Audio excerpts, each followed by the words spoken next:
জানেন তো, একটি নতুন আইডিয়া মানে এক বা একাধিক পুরাতন আইডিয়ার একটি সমন্বয়।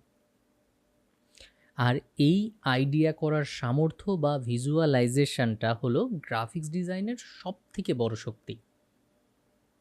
আর যখন এই শক্তি অর্থাৎ আইডিয়া করা অথবা ভিজুয়ালাইজেশনের সাথে যুক্ত হয় বাস্তবে রূপদান করার সামর্থ্য, তখন তৈরি হয় দৃষ্টিনন্দন সব গ্রাফিক্স ডিজাইন বা শিল্প।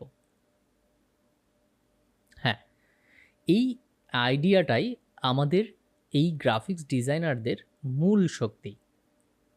তবে আমাদের যাদের কোনো আইডিয়াই আসে না, আমরা কি করব?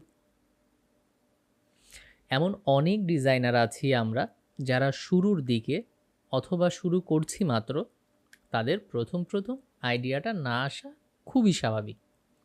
কিন্তু সেই হতাশাই আমরা আমাদের পুরা ডিজাইন জার্নিটাকেই শেষ করে ফেলি।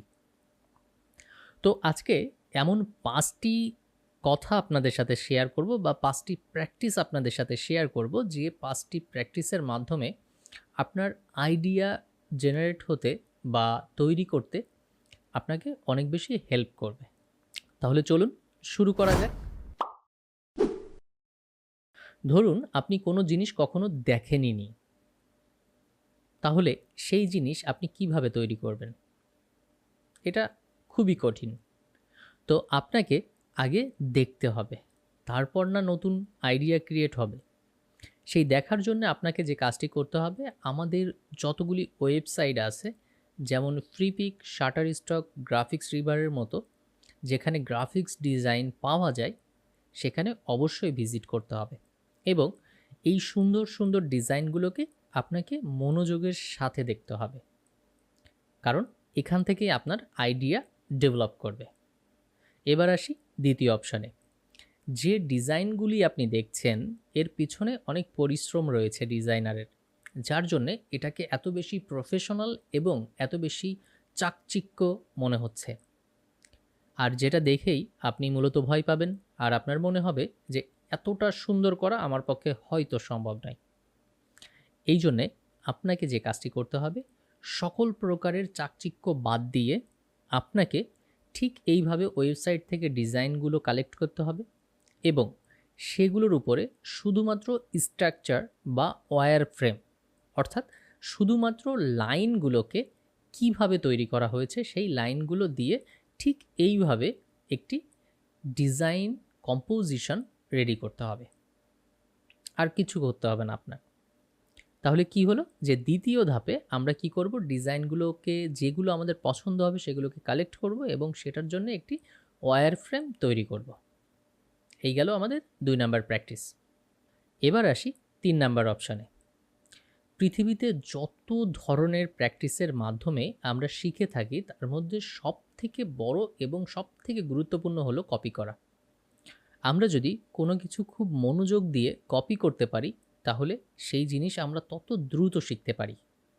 আর তাই ঠিক যে ওয়েবসাইটগুলোতে যেয়ে আমরা আমাদের কাজগুলি দেখলাম, সেগুলির ওয়্যার ফ্রেম তৈরি করলাম, এবার সময় এসেছে 3 নাম্বারে যে আমরা চেষ্টা করব 100% কপি করার। তবে এটা আমাদের প্র্যাকটিসের জন্যে, অবশ্যই মনে রাখবেন 100% কপি করার। ডিজাইনগুলোকে কপি করতে শুরু করুন এবং খেয়াল করে দেখুন যে ওই ডিজাইনের কতটুকু আপনি যেতে পারছেন। তখনই বুঝতে পারবেন যে কতটুকু সামর্থ্যের কমতি রয়েছে আমাদের এই কাজগুলো করার। এবার 4 নাম্বার প্র্যাকটিস, নেচার স্টাডি। অর্থাৎ আপনাকে একদম বাস্তব কোনো কিছুকে ছবি তুলে নিতে হবে অথবা গুগলে সার্চ দিয়ে নিতে হবে। সেটা হতে পারে আপেল, হতে পারে কমলালেবু, হতে পারে পেঁপে, হতে পারে যে কোনো জিনিস, গাছের ফুল হতে পারে, পাতা হতে পারে, যাই হোক না কেন, একদম রিয়েলটা নিতে হবে। নিয়ে তার উপরে পেন্সিল টুল বা যে টুল দ্বারা আপনি এটা তৈরি করতে পারবেন, সেই টুলগুলো দিয়ে এটাকে ইলাস্ট্রেশনে পরিণত করতে হবে। অর্থাৎ রিয়েল টু ইলাস্ট্রেশন, এটা খুবই ইম্পর্ট্যান্ট। এটা কি করবে, আপনার সামর্থ্যকে অনেক গুণ বাড়িয়ে দেবে, যে আপনার কল্পনা করা অবজেক্টগুলিকে তৈরি করার ক্ষেত্রে। তো এই প্র্যাকটিসটা অবশ্যই আমাদের করতে হবে। Practice number 5। এইবার আমরা যে কাজটি করব, আমাদের চারপাশে থাকা, অর্থাৎ আমাদের বাড়িতে থাকা বা চারপাশে কোনো জায়গায় থাকা ডিজাইনগুলোকে আমরা কালেক্ট করব। কিভাবে? ধরুন আমার হাতে এই যে প্যাঁচাটি রয়েছে, এটি একটি মাটির প্যাঁচা। খেয়াল করে দেখুন যে এখানে কতগুলি ডিজাইন রয়েছে, এখানে কতগুলি সুন্দর সুন্দর কতগুলি ডিজাইন রয়েছে। এই যে এই ডিজাইনগুলোকে আমি কি করব, আমি আমার ক্যানভাসে বা আমার আর্টবোর্ডের উপরে আমি এই ডিজাইনগুলিকে নিয়ে নিব। এটা নিয়ে আমি একটা প্যাটার্ন তৈরি করতে পারি, আমি একটা ব্রাশ তৈরি করতে পারি, যে কোনো জিনিস। তো ঠিক এইভাবে করে আমার পড়ার টেবিল থেকে শুরু করে যে কোনো জায়গায় যত ডিজাইন চোখে পড়বে সেগুলোকে কপি করার চেষ্টা করব। এই হয়ে গেল আমাদের 5টা অনুশীলন। তাহলে মনে রাখবেন যে এই ছোট ছোট কাজগুলি আপনাকে একজন রিয়েল ডিজাইনার তৈরি করবে।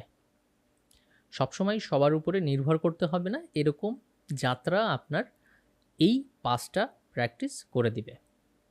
তাহলে প্রথমটা কি ছিল আমাদের, যে আমাদের অনেক বেশি দেখতে হবে। শুধুমাত্র এই ওয়েবসাইটগুলোই না, আপনারা লিখে সার্চ দেবেন world best top 10 advertising agency, এরকম লিখে সার্চ দিবেন।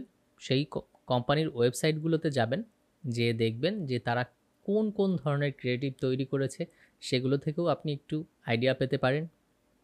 নাম্বার 2, ঠিক যেভাবে বললাম, ওয়্যার ফ্রেম তৈরি করতে হবে। নাম্বার 3, কালার সহ ওইটাকে হুবহু কপি করার চেষ্টা করতে হবে। আর নাম্বার 4, আমাদেরকে রিয়েল সাবজেক্টকে ইলাস্ট্রেশনে নিয়ে আসতে হবে। আর নাম্বার 5, আমাদের চারপাশে থাকা সকল ডিজাইন এলিমেন্টগুলোকে আমরা কপি করে আমাদের কাছে রাখব। যখন একজন বায়ার তার একটি প্যারাগ্রাফ আপনার হাতে দিয়ে দেয় এবং আপনাকে ভিজুয়ালাইজ করে একটি ক্রিয়েটিভ তৈরি করতে হয়, তখন অনেক কিছু কল্পনা করতে হয়। আর সেই কল্পনার যাত্রাকে আরও বেশি সহজ করে দেবে আপনার এই 5টি প্র্যাকটিস। আশা করি এই ভিডিওটা আপনাদের ভালো লেগেছে।